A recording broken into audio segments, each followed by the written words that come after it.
Okay, let's talk about herpes simplex virus. Cold sores that, pop up at the worst times. Ugh, yeah. Or the discomfort of genital blisters. Exactly. It's tough enough physically, but let's be real. The worry about outbreaks coming back and just that feeling of stigma, it can be a heavy burden. It really can. Millions of people worldwide are navigating life with HSV-1 and HSV-2.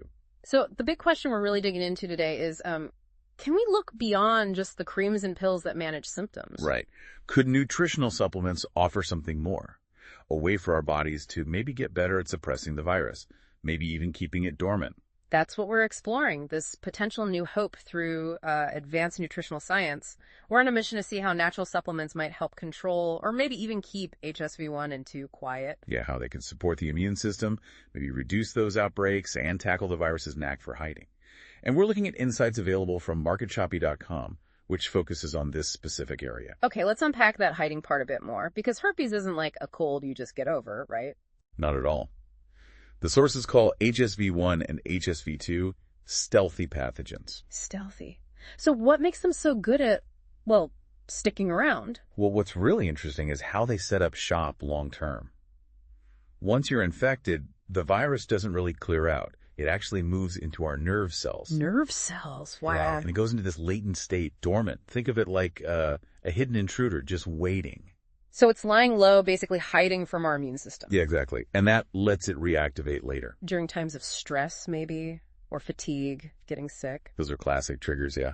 And boom, another outbreak happens. Okay, so how does this contrast with, say, traditional antiviral medicines, like acyclovir? Good question.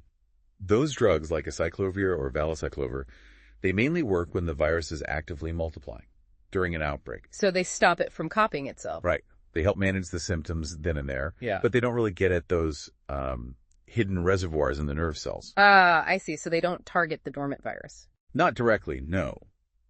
Which leads to the key question. Could supplements offer a different approach?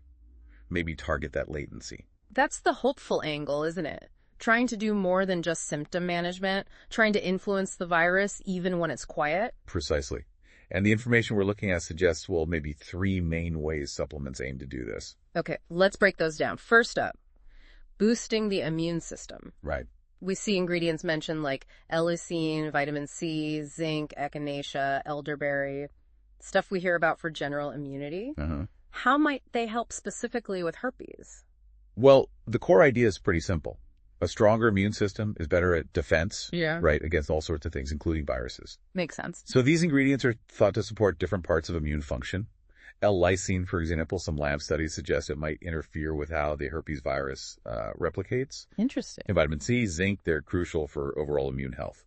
Then you have things like echinacea and elderberry, which have a history of use for supporting the body during viral infections. So the goal is a more robust immune response to keep the virus suppressed. Reduce the chance of it waking up. That's the thinking, yeah. A stronger defense force keeping that hidden threat under control. Okay, that's mechanism 1. What's the second way supplements might help? The materials mention antiviral and anti-inflammatory action. Right. This involves compounds like olive leaf extract, propolis, and resveratrol. These sound like they might have a more direct effect on the virus itself. That's the potential being explored. These natural compounds have active substances that, at least in lab settings, have shown some antiviral properties. Like what? Well, olive leaf extract has oleuropein. It's been looked at for potentially disrupting how viruses replicate. Propolis, that sticky stuff bees make, is complex, but it's reported to have both antiviral and anti-inflammatory effects. Okay. And resveratrol, I know that's in grapes. Yeah, and it's also been studied for possibly inhibiting viral activity and calming inflammation. And inflammation is a big part of the discomfort during an outbreak. So these might help stop the virus from multiplying and soothe the actual lesions. That's the idea. They may help directly keep the virus in check and also reduce that inflammation. Okay, so strengthening our defenses and potentially some direct action too. What's the third mechanism? This one sounds really intriguing. Targeting viral latency and reactivation triggers. Yeah, this is where it gets really interesting. The focus shifts a bit. How so? Instead of just attacking the active virus, it's about trying to make the environment inside those nerve cells less welcoming for reactivation. Making its hiding spot less comfortable. Kind of, yeah. The sources mention ingredients like L-theanine, ashwagandha, reishi mushroom, things known for potentially helping manage oxidative stress. Oxidative stress, like cell damage. Exactly. Damage from unstable molecules. And also for helping to calm the nervous system. And we know stress is a big trigger for outbreaks. Precisely. So if these supplements can help the body handle stress better, reduce that cellular damage, they might indirectly help keep the virus dormant. So it's about changing the conditions that might signal the virus to wake up, less about attacking the sleeping virus itself. That seems to be the strategy here, yes. It's a subtle but potentially powerful approach. Okay, that's a fascinating angle. Now, the scientific community is still researching all this, right? Our sources acknowledge that. Absolutely. It's an ongoing area of study. But they also mention anecdotal evidence and user testimonials. What are people actually saying they experience? This is where we hear the real-world stories.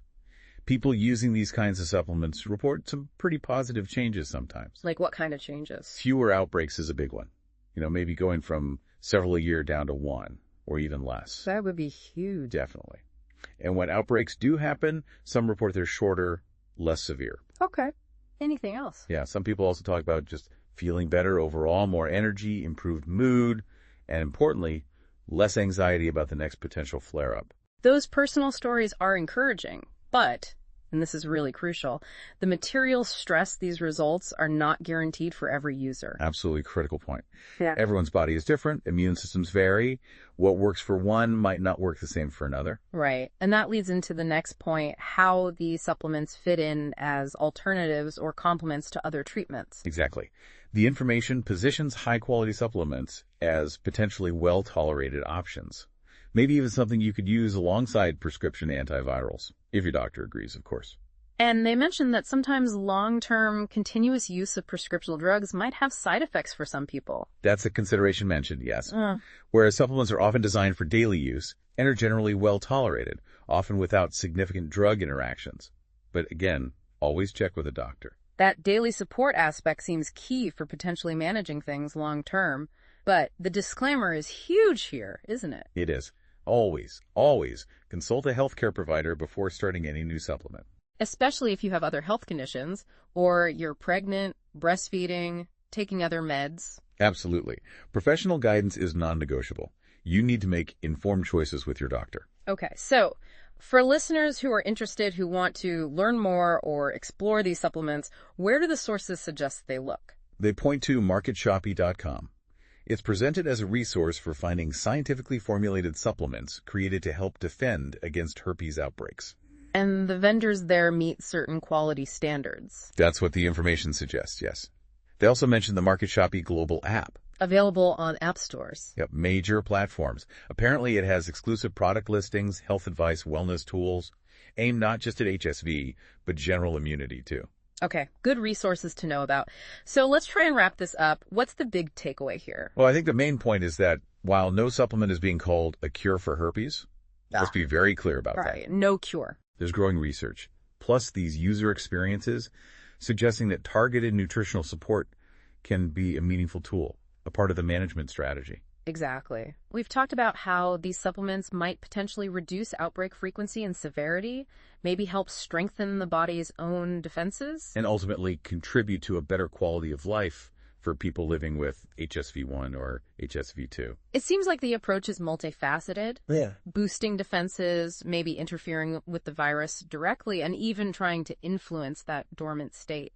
It's definitely more than just symptom relief. And when you consider that idea of influencing the nervous system where the virus hides by helping manage stress, reducing cell damage, it really does feel like what the sources call a new frontier in holistic viral health. A new frontier. That's a hopeful thought. So if you're listening and interested in exploring these options more, MarketShoppy.com or the MarketShoppy Global App are the places mentioned. But please remember our disclaimer. Absolutely. This discussion is for educational purposes only. It is not medical advice. Always, always talk to your own healthcare provider before starting any new supplement regimen. Make sure it's right for you.